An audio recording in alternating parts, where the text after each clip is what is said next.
ஃபைனலாக good bad ugly திரைப்படத்தோட second look poster வந்து வெளியாகிவிட்டது. இந்த போஸ்டரில் என்னென்ன விஷயங்கள் இருக்குது அப்படின்னு சொல்லி ஹிடன் டீட்டெயில்ஸ் தான் பார்க்க போகிறோம். ஃபர்ஸ்ட் வந்து அஜித் அவர்கள் போட்டிருக்கும் ட்ரெஸ், அது வந்து ஒரு கைதி ட்ரெஸ் மாதிரி இருக்குது. அதே சமயம் வந்து அதில் வந்து 63ன்னு எழுதியிருக்கு. ஸோ 63க்கு பின்னாடி என்ன கதை இருக்குன்னா, அஜித் அவர்கள் நடிக்கும் 63வது திரைப்படம் தான் குட் பேட் அக்லி. அதுக்கப்புறமா அவர் போட்டிருக்க கைதி ட்ரெஸ், இந்த கைதி ட்ரெஸ் வந்து பெரிய பெரிய தவறுகள் செய்தவர்களுக்கு போட மாட்டாங்க, ரொம்ப சின்ன சின்ன தவறுகள் செய்தவர்களுக்கு தான் போடுவாங்க. அது வந்து அஜித் அவர்களுக்கு போட்டிருக்காங்க. கைதி ட்ரெஸ்லேயே வந்து நிறைய டிஃப்ரென்ஸ் வந்து இருக்குது. ஸோ கைதி ட்ரெஸ்ஸில் வந்து இந்த மாதிரி கோடுகள் வந்து இருக்காது.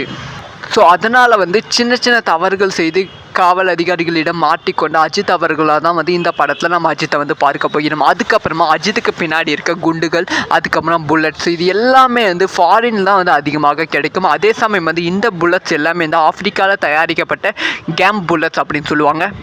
இந்தியாவில் இதை வந்து தடையும் பண்ணியிருக்காங்க. சில இடத்துல வந்து இந்த புல்லட்ஸ் யூஸ் பண்ணலாம், அதுவும் வந்து எஜுகேஷன் பர்பஸ்க்காக யூஸ் பண்ணலாம் இராணுவத்தில் அப்படின்னும் சொல்லியிருக்காங்க. ஸோ ஆனால் வந்து இது யூஸ் பண்ண தடையும் வந்து கொடுத்துருக்காங்க. ஆனால் இந்த படத்தில் அது வச்சிருப்பது வந்து ஏதோ ஒரு கேள்வி வந்து எழுப்புகிறது. அதுக்கப்புறமா அஜித் கையில் இருக்க சிம்பிள்ஸ், அதாவது வந்து பச்சைக்குட்டி இருக்காங்க, இது எதுக்குன்னு தெரியல. அதை தாண்டி வந்து அவர் வந்து ஒரு கண்ணாடி போட்டுக்கிட்டு ரொம்ப வந்து கூலான ஒரு அஜித்தாக வந்து இருக்காங்க.